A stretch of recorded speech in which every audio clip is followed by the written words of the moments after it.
for statements of the national obvious, there's no beating the World Cup. It was just as well Brazil exited when they did, because if I had to hear samba football to describe 11 square-footed oafs passing the ball over the sideline yet again or dribbling it out of play one more time, I would have had to go down clutching my leg and screaming in agony. One more description of tiki-taka for a Spanish team who simply couldn't decide what to do, and I'd have had to eliminate myself on penalties. Speaking our language, Antoine Griezmann, Paul Pogba, Kylian Mbappé, and Samuel Umtiti signing the French anthem. Photo op. Among people watching the World Cup, national stereotypes come in as substitutes for thought well before the second half. Take Sunday's finalists. France have been praised for the blend of their Gallic flair, their French, and their athleticism. Most are also African, as if civilization were a marvel of balancing brain and brawn. Yet when you look at the French play, the active characteristic of their game has been its ruthless, machine-like efficiency, which would be called Teutonic if only they made things easier for everyone and wore a different shirt. Paul Pogba's energy and endeavor makes him the natural heir to his coach Didier Deschamps, only you don't hear it often because Pogba is a tall black man whereas Deschamps is a short white man. France are disciplined, methodical, systematic, adjectives which are verboten when speaking of the French.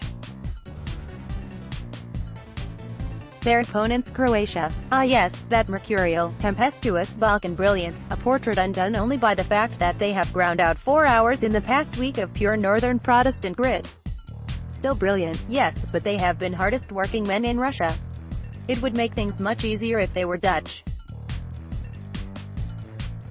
If they were Aussies, or more confusingly still Croatian Australians, the Hansenites would blow a collective foo-for valve trying to understand it.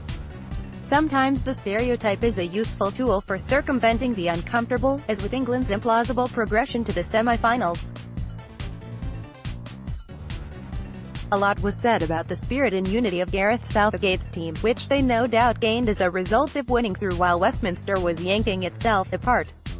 But England made a World Cup semi-final by virtue of beating Tunisia, Panama, Colombia and Sweden, and demonstrated the Peter principle once they came up against one of the top teams.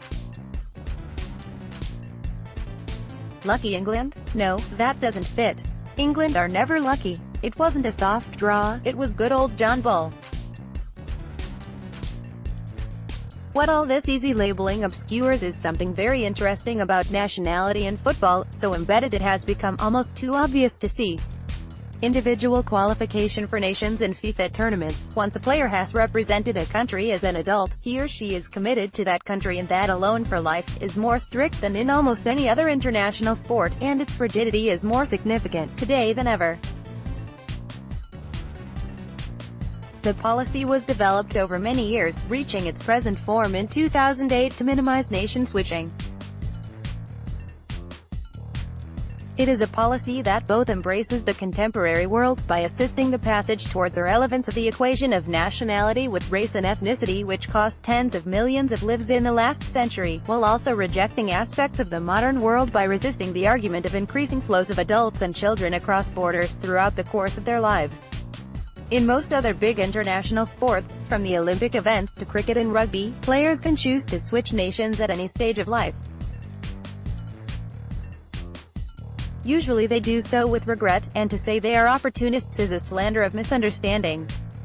Qualification periods must be served after they move their residence, to confirm the difficulty of the task and to retain the value of the new colors. These are countries, not clubs, but it is both possible and commonplace. We mock all those South Africans playing cricket for England and have self-mocked our new Australians ever since Aussie Joe Bugner, but we've been at it for a long time. Back in 1878, the cricketer Billy Midwinter was the subject of a car chase across London, between Australia's Captain Dave Gregory and the MCC's Dr. W.G. Grace, as each tried to physically snatch the Gloucestershire-born Midwinter for their country. Midwinter ended up playing for both.